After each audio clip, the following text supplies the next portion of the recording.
ఆదిమ క్రైస్తవ సంఘ చరిత్రలో మొనార్కేయినిజం క్రైస్తవేత్తర లోకంలో బహుదేవతారాధన విస్తృతంగా వ్యాప్తించింది.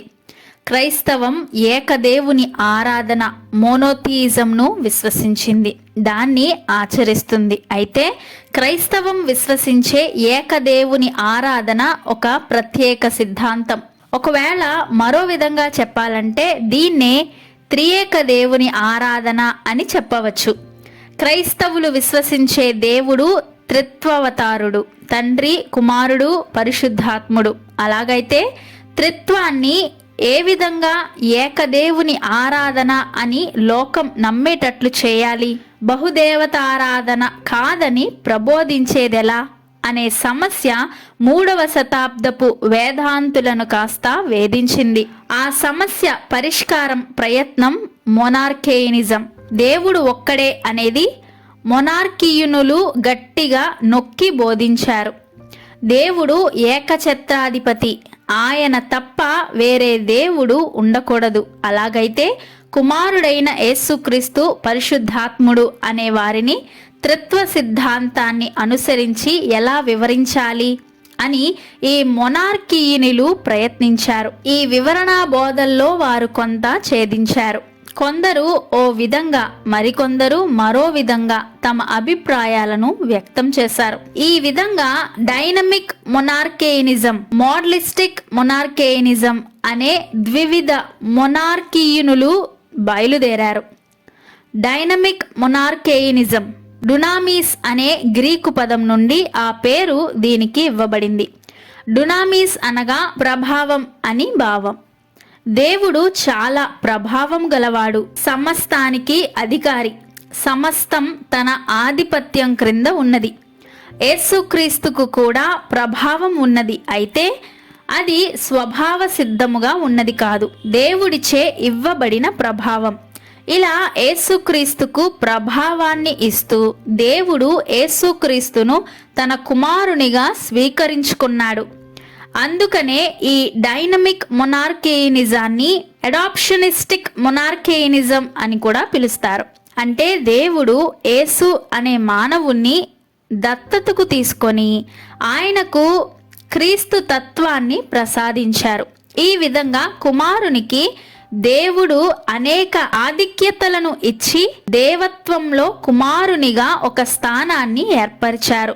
అంతేకాని వసుధలో యేసుక్రీస్తుకు దైవత్వం లేదు అని వీరు ప్రబోధించారు. బెజంటియం వాడైన థియోడోటస్ అనేవాడు ఈ సిద్ధాంతాన్ని ప్రప్రథమంగా బోధించాడు.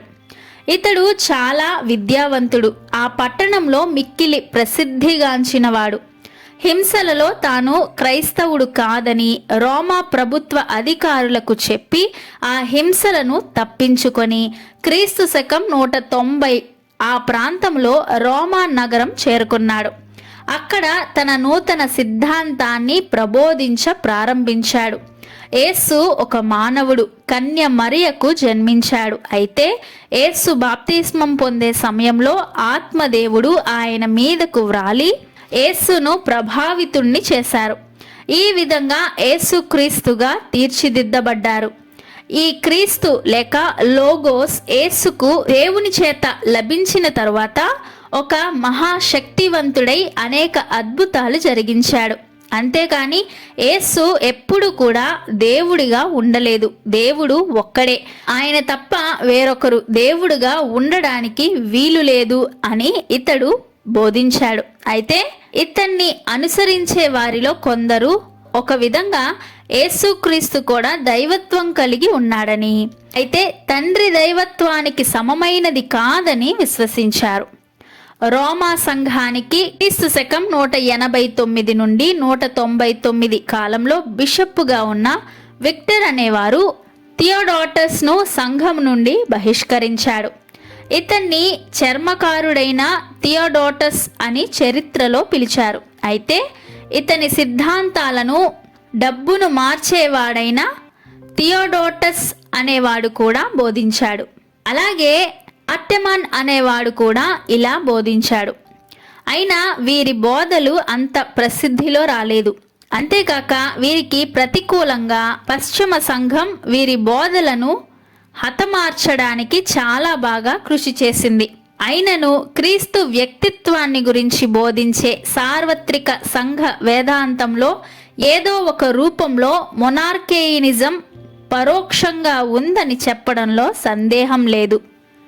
తూర్పు సంఘంలో పశ్చిమ సంఘంలో కంటే ఈ సిద్ధాంతం మిక్కిలి ప్రభావం కలిగి ఉన్నది.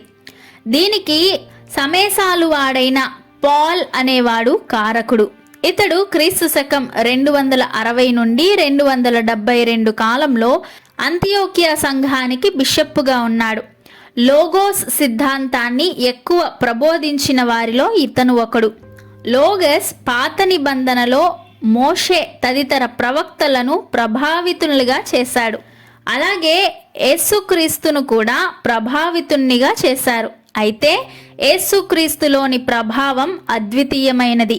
దేవుని లోగోస్ వల్ల యేసుక్రీస్తు ప్రభావితుడయ్యాడు కనుక దేవునితో యేసుక్రీస్తు ఒక విధంగా ఐక్యత కలిగి ఉన్నాడు.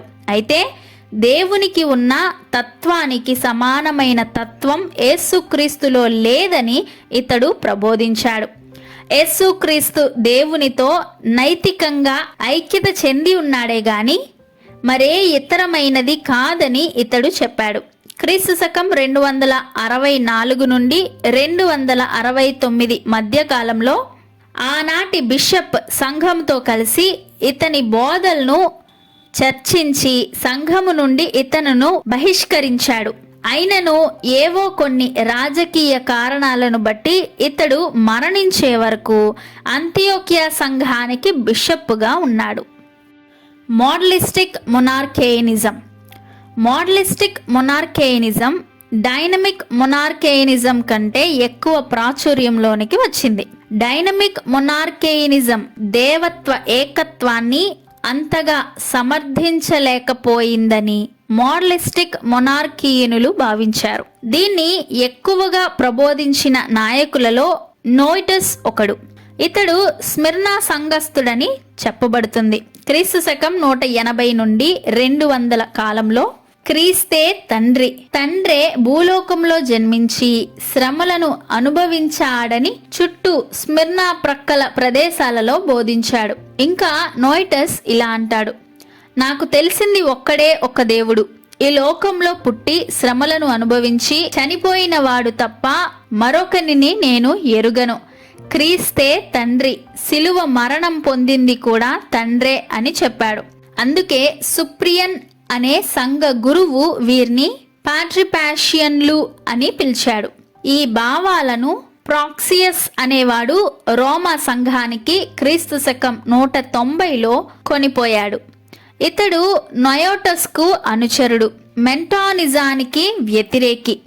ఒకప్పుడు మెంటానీయుడుగా ఉన్న టర్టూలియన్ ఇతనిని గురించి ఇలా వ్యాఖ్యానించాడు: రోమాలో ప్రాక్సియస్ 2 సాతాను కార్యాలు చేశాడు.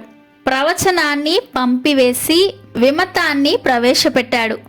పరిశుద్ధాత్మను విడదీసి తండ్రిని సిలువ వేశాడు. ప్రాక్సియస్ తర్వాత ఎపిగోనస్, క్లియోమేనస్ అనే నోయిటస్ శిష్యులు రోమా నగరం చేరి ఈ కాలంలో రోమా సంఘానికి బిషప్పుగా ఉన్న థెఫీరనస్ ను తమ బోధల చేత మోడలిస్టిక్ గా మార్చారు. సబెలియస్ మోడలిస్టిక్ మొనార్కేన్ సిద్ధాంతాన్ని ప్రబోధించిన మరొక నాయకుడు. పై చెప్పబడ్డ మోడలిస్టిక్ బోధలను కొంత మార్పు చేసి వాటికి నవ్యత తెచ్చినవాడు సబెలియస్. ఇతడు మొదట్లో రోమాలోనే ఉండి తన మోడలిస్టిక్ ప్రచారాన్ని సాగించాడు. అయితే రోమా నుండి బిషప్ కాలిస్టస్ చేత బహిష్కరింపబడ్డాడు. తరువాత ఈజిప్ట్, లిబియా మొదలగు తూర్పు దేశాలలో సంచారం చేసి తన ప్రచారాన్ని సాగించి అనేకులను తన బోధన వైపుకు ఆకర్షించాడు. ఇతని వేదాంతం కూడా నోయిటస్ వేదాంతానికి సమీపంగా ఉంటుంది. దేవుని గూర్చిన తన బోధల్లో పరిశుద్ధాత్మకు కూడా తగిన స్థానాన్ని ఇచ్చాడు. అయితే తండ్రి, కుమారుడు, పరిశుద్ధాత్ముడు ముగ్గురు ఒకే దేవుడు. ఒకే దేవునికి 3 పేర్లు పెట్టబడ్డాయే కానీ దేవుడు ఒక్కడే. పాత నిబంధనలో ధర్మశాస్త్రాన్ని ప్రసాదించిన తండ్రిగాను, అవతారమూర్తుడైన కుమారునిగాను, ఆత్మావేశాన్ని అనుగ్రహించే పరిశుద్ధాత్ముడుగాను దేవుడు ప్రత్యక్షమయ్యాడు. ఒకే దేవుడు 3 విధాల ప్రత్యక్షం అయ్యాడు. అందుకే దీన్ని మోడలిస్టిక్ మొనార్కేయినిజం అని అన్నారు. ఇతని వేదాంతం సంఘాలలో చాలా అలజడి లేపింది. కానీ సంఘ వేదాంత నిర్మాణానికి ఇతని వేదాంతం ఒక విధంగా సహాయకరంగా ఉందని భావించవచ్చు. బిషప్ సెప్రినస్, బిషప్ క్యాలిఫస్ట్ ఒక విధంగా మోడలిస్టిక్ మొనార్కీయులని చెప్పుకోవాలి. చాలా వరకు ఈ అభిప్రాయాలకు ఈ ఇరువురు బిషప్పులు సానుభూతి చూపించారు. ఆ కాలంలో గొప్ప పండితుడు, మంచి క్రైస్తవుడైన హిప్పోలిటస్ రోమాలో ఉన్నాడు. మొనార్కియన్ బోధలు ఎడల చాలా దురభిమానాన్ని ఈయన చూపించాడు. ముఖ్యంగా సెఫిరినస్, క్యాలిస్టస్ బిషప్ల ఎడల అధిక దురభిమానాన్ని ప్రదర్శించాడు. అంతేకాదు వారిని పూర్తిగా విమర్శించాడు. కడకు వీరి విభేదాలు సంఘం చీలే వరకు వచ్చింది. కొందరు హిప్పోలిటస్ను అనుసరించి సంఘంలో నుండి తొలగిపోయి హిప్పోలిటస్ను తమకు బిషప్పుగా ఎన్నుకున్నారు. క్రీస్తు శకం 235లో ఈయన దేశ బహిష్కరణ చేయబడే వరకు బిషప్పుగానే ఉన్నాడు. ఆనాటి నుండి ఈనాటి వరకు ఈ వేదాంతం లేదా దైవత్వ ఏకత్వంపై ఎన్నో విభేదాలు, తప్పుడు బోధలు ప్రబోధించబడుతూనే ఉన్నాయి.